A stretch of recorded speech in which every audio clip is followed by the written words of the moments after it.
परमेश्वर मेरी ओर है, मैं नहीं डरूंगा। इस बात को समझिए। जो सबसे महत्वपूर्ण बात आपको याद रखनी है, आज की शाम आप 3 बातों को सीख कर जा रहे हैं। कितनी बातों को? 3 बातों को सीख कर जाएंगे कि परमेश्वर इस युद्ध में आपकी ताकत है, वो आपकी सामर्थ है। हो सकता है कि कई बार आप युद्ध अपनी योग्यताओं से लड़ें, अनुभव से लड़ें, अपने सहयोगियों, अपने जान पहचान के लोगों के साथ रणनीतियां बनाएं युद्ध लड़ने की। लेकिन मैं जब दाऊद को देखता हूं, मैं देखता हूं कि उसने बड़ी बड़ी रणनीतियां नहीं बनाई, वो मैदान में कूद पड़ा। और बाइबल कहती है जितने युद्ध दाऊद ने लड़े वो सब जीत लिए, क्योंकि उसे मालूम था कि परमेश्वर उसके साथ है। इसलिए वो कहता है कि यहोवा मेरी ओर है, मैं मनुष्यों से, मैं परिस्थितियों से मैं बिल्कुल नहीं डरूंगा।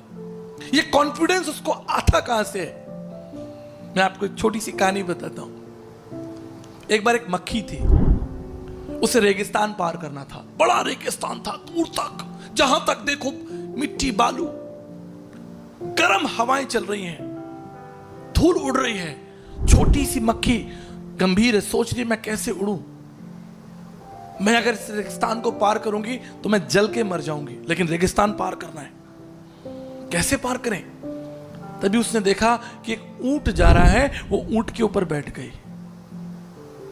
वो ऊंट में छिप गई, ऊंट के ऊपर बैठ गई।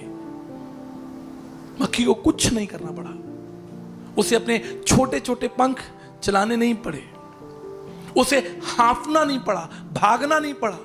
वो चुपचाप ऊंट में छिपकर बैठ गई और 1 घंटा लगा, ऊंट ने वो रेगिस्तान पार करा दिया। हालेलुया। रहस्य आपके सामने है। निर्भर हो जाइए परमेश्वर के ऊपर, लटक जाइए, बैठ जाइए उसके ऊपर, पकड़ लीजिए उसकी बाह, आप निश्चित पार हो जाएंगे। जीवन का कितना बड़ा युद्ध, यदि आपने ये बात ठान ली कि परमेश्वर मेरी सामर्थ है, ऐसा हो ही नहीं सकता कि आप युद्ध हार जाएं। आपको विश्वास करना होगा। इसलिए मैं आपको बताना चाहता हूं, लिसन वेरी केयरफुली। आप युद्ध जीत रहे हैं क्योंकि आप परमेश्वर के ऊपर निर्भर हैं। बाइबल के अंदर कोई भी ऐसा व्यक्ति नहीं रहा जिसके साथ परमेश्वर खड़ा हो और वो युद्ध हार गया हो। ऐसा कोई व्यक्ति नहीं है जिसके लिए परमेश्वर लड़ने आया और वो व्यक्ति हार गया हो। परिस्थितियां कितनी कठिन क्यों ना हो, लोग परिस्थितियों से निराश हो जाते हैं। मैं देखता हूं लोग आत्महत्या कर लेते हैं। संघर्ष करते करते वो सोचते हैं अब हमारे पास कोई साधन ही नहीं है, इससे बेटर है कि पंखे में रस्सी लगाओ और मर जाओ। मैं आपको एक बात बताना चाहता हूं, जो मर गए उनके पास हम संदेश नहीं पहुंचा सकते, लेकिन जो जिंदा हैं वो सुन लें कि यीशु मसीह आपके साथ है। कितनी विकट परिस्थिति हो, आपका सब कुछ लुट गया, आपकी दुकान बंद हो गई, आपका बिजनेस खत्म हो गया, आपका स्वास्थ्य खत्म हो गया, आपको लगता है यू हैव लॉस्ट एवरीथिंग, परिवार टूट गया, डिवोर्स हो गया, जिस पर आपको भरोसा था वो छोड़ गया, खत्म हो गया, थिंग्स हैव बीन ब्रोकन। लेकिन मैं आपको बताना चाहता हूं, आपको याद दिलाना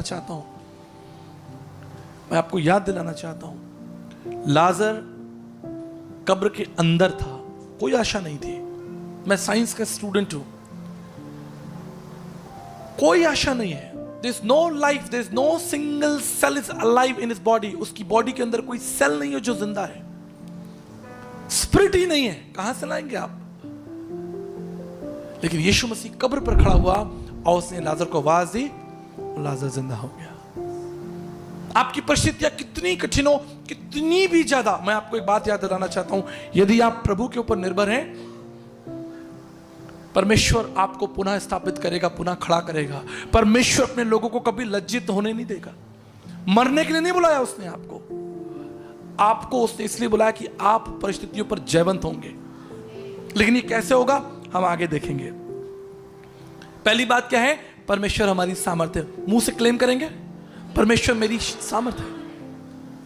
इस बात को आप बोलेंगे जब आप सड़क पर जा रहे हैं, मार्ग में जा रहे हैं, यात्राएं कर रहे हैं, काम कर रहे हैं, नया बिजनेस कर रहे हैं, नई सोच, आपको क्लेम करना है कि परमेश्वर मेरी सामर्थ्य है। जब आप परमेश्वर को सामने खड़ा कर देंगे तो परमेश्वर आपके लिए काम करना शुरू कर देगा। हालेलुया। परमेश्वर आपके लिए काम करेगा। दूसरी महत्वपूर्ण बात याद रखिएगा, निर्गमन 14:14 क्या लिखा है? यहोवा आप तुम्हारे लिए लड़ेगा। यहोवा आप तुम्हारे लिए लड़ेगा।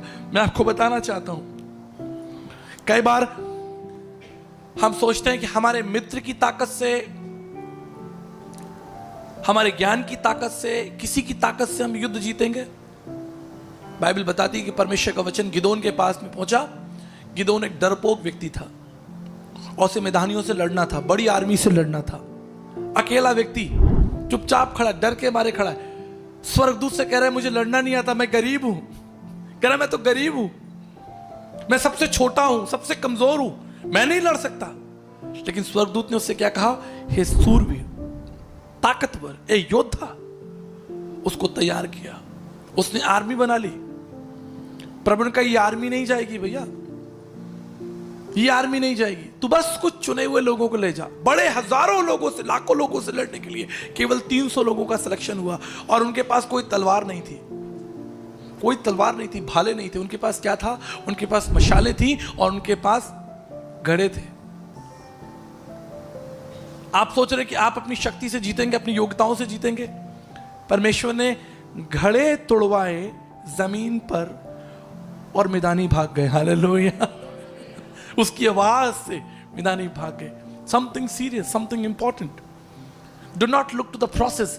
आप प्रोसेस मत देखिए कि जीत कैसे होगी, आप निष्कर्ष देखिए कि जीत होगी। Do not look to the process. मैं कई बार परमेश्वर की प्रोसेस नहीं समझ पाता, प्रभु ये कैसे होगा, लेकिन प्रभु कहता है मेरा रास्ता यही है, मैं घड़े फोड़ूंगा और शत्रु भाग उठेंगे। Very simple, very simple. तीसरी महत्वपूर्ण बात, दूसरी महत्वपूर्ण बात आपने क्या सीखी?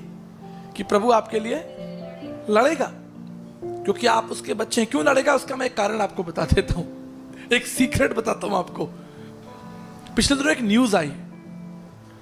न्यूज क्या थी कि एक बंदर ने, कितने लोगों ने वो न्यूज देखी? हाथ उठाइएगा, है ना, सुनने के बाद। एक बंदर ने एक छोटे कुत्ते के बच्चे को उठा लिया और लेकर भागा। ये बात कुछ लोगों ने देखी और कहा कि भाई ये बंदर ने छोटे कुत्ते के बच्चे को, पपी को उठा लिया है और लोग उसके पीछे भागे। सीक्रेट क्या है? वो लोग क्यों भागे? सोचिएगा आप। मैंने थोड़ी देर सोचा कि ऐसा क्यों हुआ, जाने देते उसे, लेकिन सुन लीजिए इसके पीछे एक सीक्रेट है। जो कुत्ते का जो बच्चा है ना, पपी जिसे हम कह सकते हैं, छोटा बच्चा है ना, वो अपने मां बाप के साथ ही ठीक लग रहा है, बंदर के हाथों में अच्छा नहीं लग रहा। आप समझ रहे? वो उसकी समानता में नहीं है, वो उसकी समानता में नहीं है। परमेश्वर आपको अपने पास रखना चाहता है, बंदर के हाथ में नहीं देना चाहता, क्योंकि आप शैतान की समानता में नहीं, आप परमेश्वर की समानता में रचे गए हैं।